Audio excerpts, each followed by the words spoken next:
دوست ہیں ساتھی ہیں آپ تاریخ شریف بجا دیا کرو اگر اچھا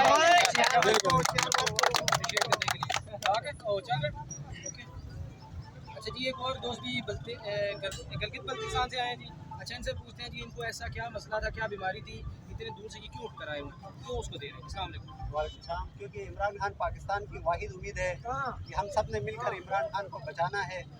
اگر اس ملک کو بچانا ہے تو ہمیں عمران خان کا ہر طرح سے ہمیں ساتھ دینا ہوگا اس لیے گلگت بلتستان کی تاریخ میں پہلی بار 15,000 کا قافلہ خالد خورشید کی قیادت میں یہاں پہ پہنچ چکا ہے اپنے اپنے حصے کا سب نے حق ڈالنا ہے ایک چڑیا تھی جو حضرت ابراہیم علیہ السلام کی آگ بجھانے میں شامل تھی اس کے ایک قطرے سے آگ تو نہیں بجھی لیکن وہ آگ بجھانے میں شامل ہو گئی مجھے یہاں ایک شعر یاد آتا ہے تاریخ نے قوموں کے وہ دور بھی دیکھے ہیں لمحوں نے خطا کی ہے اور صدیوں نے سزا پائی ہے پاکستانیوں آپ لوگوں کو سمجھ آنی چاہیے آپ لوگوں کی یہ لمحوں کی خطا ہمارے بچے صدیوں تک اس کی سزا پائیں گے تو نکلو پاکستان کی خاطر اور عمران خان کو بچاؤ